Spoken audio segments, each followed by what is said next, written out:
Hello and welcome to this special program. I'm Ankita Mukherjee. The COVID-19 pandemic has had a few positive but largely negative impacts on different aspects of lifestyle and behavior. Now, negative lifestyle behaviors have been associated with an increased risk of adverse outcomes from COVID-19. While dealing with COVID, we've overlooked the fact that people's lifestyles have been severely disrupted. Many people have become physically inactive and developed irregular eating patterns, which in turn leads to unhealthier lifestyles and aggravation of lifestyle-related diseases. Now, the COVID-19 pandemic has caused significant changes to our homes, to our working life, to our stress levels. And what perhaps we need now is a multidimensional approach to healthier diets, increasing physical activity, all of which can help slow down the absolute epidemic we're now seeing of diabetes and heart disease.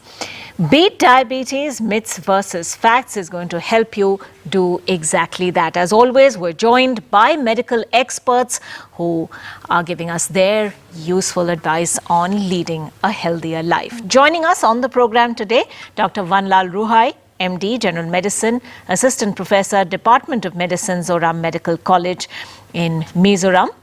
We're also being joined by Dr. Ajit Desai, MBBS, DNB General Medicine, DM Cardiology. He's a cardiologist with the Jaslok Hospital in Mumbai. And Dr. Saket Bhardwaj, MBBS, MD Medicine, DM Cardiology, FACC, FASC, Senior Director Cardiology with BLK Max Hospital in Delhi. Dr. Vanlal Ruhai, let me begin with you. Specifically in the case of elderly people, in your opinion, what additional care or precautions have to be taken, elderly people with diabetes, if they've recovered from COVID-19 successfully in order to avoid long-term effects of the disease? Thank you. Thank you for the opportunity. According to the Ministry of Health and Family Welfare, India has 1,52,661 active cases of COVID-19 as on 27 October 2021 with an overall mortality of 1.33%. Here in Mizoram, we've had a total of 1,18,949 cases so far with a mortality of 0.35%. Out of this 0.35%, 83% had either or both diabetes and hypertension. And 2021, the second year of the pandemic, has seen the emergence of a new subset of patients, those who have recovered from COVID-19 but having ongoing symptoms. And many of these patients are experiencing short to long-term sequelae of the disease, and the elderly patients are more prone to this long-term sequelae of the disease. So the post-COVID syndrome, by consensus, is defined as signs and symptoms that develop during or after an infection, which is consistent with COVID-19, which continue for more than 12 weeks and are not explained by an alternative diagnosis.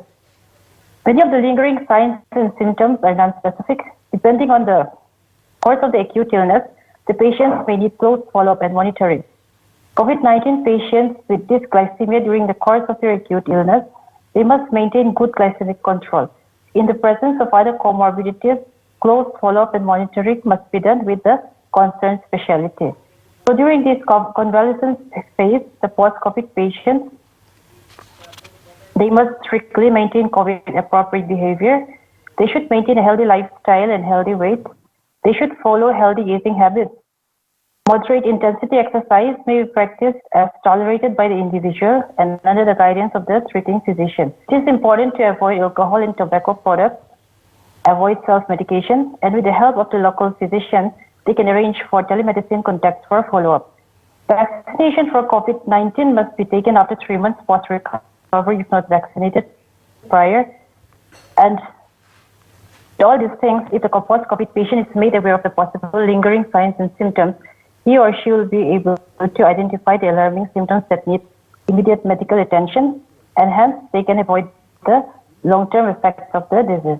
Dr. Ajit Desai, it's been observed that healthy people with no previous history of diabetes or hypertension are also developing high blood glucose levels as well as high blood pressure after they recover from COVID-19. Now, in their case, at least, is this temporary? Can it actually be reversed?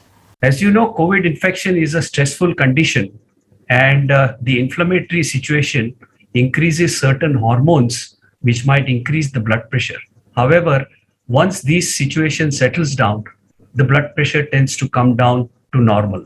However, those patients who have got pre-existing hypertension may require blood pressure medications to be continued. As far as diabetes is concerned or a high blood pressure, it could be because of undiagnosed diabetes or the stressful inflammatory condition of COVID, or patients who are getting steroids or genetic predisposition, the blood sugars might remain high. And once these situations are taken care of, the blood sugar usually tend to normal. However, in certain situations where the blood sugars remain high, you will have to keep them on anti-diabetic medications. Dr. Saket Bhardwaj, this question goes to you. We all know that COVID-19 can actually worsen the condition of patients with pre-existing heart disease. Can COVID-19 cause heart failure in healthy people as well? COVID in patients who already have heart disease definitely leads to more heart damage. But in patients who don't have pre-existing heart disease, COVID still affects heart. It can lead to heart failure. And the only thing is when COVID affects heart, there can be clinical manifestations, there may not be any manifestations. Clinical manifestations such as patient can have breathlessness, he can have palpitation, he features of heart failure. However, when there is subclinical affection of the COVID of the heart, patient may be asymptomatic. In that case, patient may not be aware that heart is affected. In that case, we have to detect it by certain tests.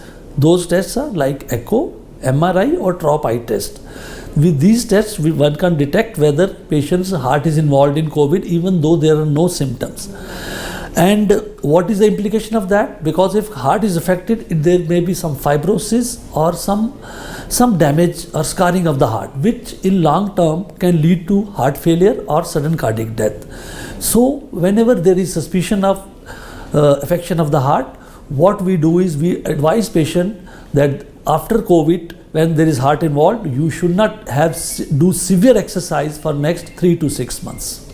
Dr. Banlal Ruai, the condition of diabetes can obviously be caused by multiple factors. The management of diabetes can also vary. But what exactly is secondary diabetes, and what are some of the common reasons why secondary diabetes develops?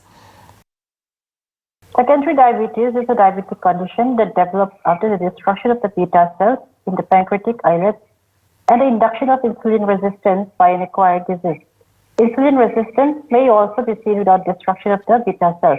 So we have to understand the pathophysiology of the secondary diabetes to tailor the management in the patient. We already have several known causes of secondary diabetes, but with the COVID-19 pandemic, I would like to explore more on this because there is a new type of diabetes that is being explored worldwide. Several interesting remarks have been made regarding the relationship between diabetes and COVID-19, and the research for this is still underway, and we are yet to reach a definite conclusion. There is a bidirectional relationship between diabetes and COVID-19, and it has been noted ever since the beginning of the pandemic. It is well known that diabetes is associated with an increased risk of severe COVID-19, and we have had several patients presenting with new onset diabetes and severe metabolic complications of pre-existing diabetes who requires exceptionally high doses of insulin. Emerging data interestingly suggests that the new onset hyperglycemia is a frequently observed finding in admitted patients with COVID-19 who had no history of dysglycemia or diabetes in the past and who are currently not on corticosteroids.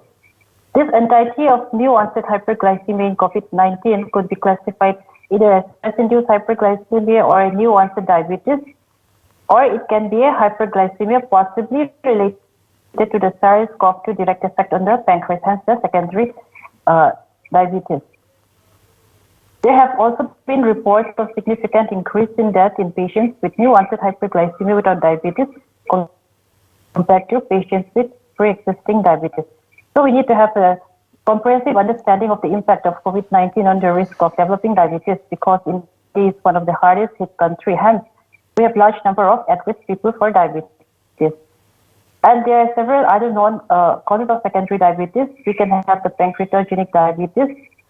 We can have secondary diabetes because of endocrinopathies like Cushing's syndrome, pheochromocytoma, glucagonomas, hyperthyroidism, and drug-induced secondary diabetes are also common because some of these drugs are widely used in our daily clinical practice. They are drugs like systemic corticosteroids, oral contraceptive pills, immunosuppressants, drugs for the cardiovascular diseases, antipsychotic drugs. HIV drugs are among the commonly known causes of secondary diabetes. Dr. Ajit Desai, having diabetes increases the risk of developing heart disease. So can you tell us a little more about the link between diabetes and heart disease? What are the other factors that increase the chances of heart disease or stroke in a person who already has a diabetic condition? Diabetes, as you know, affects many organs like the heart, the brain, the kidneys, and the eyes. It causes inflammation of the blood vessels and accelerates development of blockages in these blood vessels which supply the heart and the brain, the kidney, and the legs, as well as the eyes. Patients who have got diabetes may develop heart disease at much younger age, and adults who have got diabetes are nearly twice as likely to develop heart disease as compared to those who do not. Diabetes gives rise to multiple blockages in the vessels which supply the heart and also causes extensive diffuse disease in the blood vessels, making it smaller in caliber. There is much higher incidence of silent heart attacks in diabetics, which is concerning. Also, because of the microangiopathy in these patients, there may be heart failure-like symptoms. The other risk factors which are associated with heart disease or stroke are hypertension, increased cholesterol, obesity, sedentary lifestyle, improper diet, smoking, alcohol intake, kidney disease, or a family history. Dr. Desai, thanks very much indeed for that answer. We will take a very quick break on Beat Diabetes, Myths versus Facts, but we'll be back with our medical experts with a whole lot more.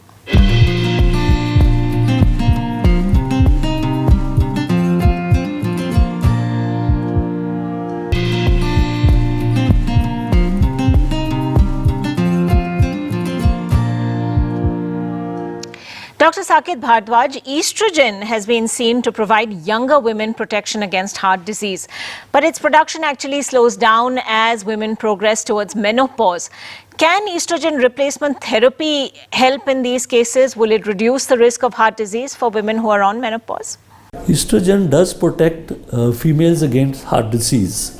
However, estrogen use, if we use it as a medicine in a menopausal patient, it has certain side effects because estrogen leads to increased clot formation, it leads to increased chances of stroke, even increased chances of breast cancer. So scientists conducted trials on that, and what was the result of these trials? They could very clearly give guidelines that it should not be used for protection of heart disease at menopause in females. The reason being, first of all, there is not much benefit, and second, there was certain side effects also, such as there was increased risk of stroke and risk of fatal or non-fatal heart attacks. As a result, recommendation is that it should not be used for primary or secondary protection of heart disease. However, it has been said that in ladies who have recent menopause, less than 10 years, there it can be used to protect against the menopausal symptoms if they don't have underlying heart disease. Dr. Varnal Roy, why is HbA1c test so important in the management of diabetes? Isn't the simple FPG, the PPG enough? And when people with diabetes monitor their blood glucose levels daily using a glucometer, why do they also have to do HbA1c? Estimation of the HbA1c or the glycated hemoglobin in the laboratory and self-monitoring of blood glucose, that is using a glucometer. To check your own blood glucose level, both have their own merits and roles, and they have to go hand in hand for the management of the disease. Self-monitoring of the blood glucose with a glucometer gives a snapshot of the current glucose level at a point in time. It is useful in adjustment of medication, especially for those on insulin injection. And it is useful in detecting extremes of glycemic excursions, like in detection of hypoglycemia and extremes of hyperglycemia. And it helps to give emergency treatment for such acute complications. On the other hand, the glycated hemoglobin, that is the HbA1c, reflects the average glycemia over the last 3 months and has strong predictive value for diabetes complications. HbA1c has been used as a metric in the major clinical trials and has proven time and again its use in assessment of good glycemic control. It has less day-to-day variations during stress. It has less variation with changes in diet or during illness. But one should always keep in mind the clinical situation when interpreting these results. There are several chances of error like in any other test. And we always have to keep in mind that we are treating the patient and not the report. So both the SMBG, self-monitoring of blood glucose with the glucometer, and the HbA1c estimation must always go hand in hand in the management of diabetes. Dr. Ajit Desai, is baseline hypertension, high blood pressure an independent predictor of incident diabetes mellitus? Well, there is no correlation between hypertension and diabetes. However, hypertension and diabetes can coexist with each other because both of these conditions have common risk factors like obesity, sedentary life, unhealthy diet, or excessive alcohol intake, or either of them could have genetic predisposition. It is important to note that either of these conditions, when they occur together, they worsen each other's symptoms and can give rise or accelerate the target organ damage, that is the organs like heart, the brain, the kidneys, the eyes, and the peripheral vascular, particularly the legs. So we have to see that both of them are taken care of as individual situations. Dr. Saket Bhardwaj, what about high blood pressure? In relation with high blood pressure, what is masked hypertension and what is white coat hypertension? If you can tell us the differences. Masked hypertension is one's patient's BP at the clinic is normal, whereas his BP at his home is elevated. Whereas BP in case of white coat hypertension is high at clinic, whereas his BP at his home is normal. Reason being, patient may be stressed at home because of whatever reasons in masked hypertension, whereas in white coat hypertension, patient gets stressed while coming to the hospital. As a result, his BP is high. Now, what is the implications of this? What is the implication? Implication is that one can either overdiagnose or underdiagnose hypertension because of these two entities, and as a result, undertreatment or overtreatment, which is not desirable. As a result, one has certain ways to overcome it. There is a entity called ambulatory blood pressure recording over 24 hours. If one can use it, or if patient records his BP at home, one can diagnose these two entities and treat patient properly. Thanks very much indeed for joining us on this episode of Diabetes Myths versus Facts. We hope it's been useful. Thanks for watching.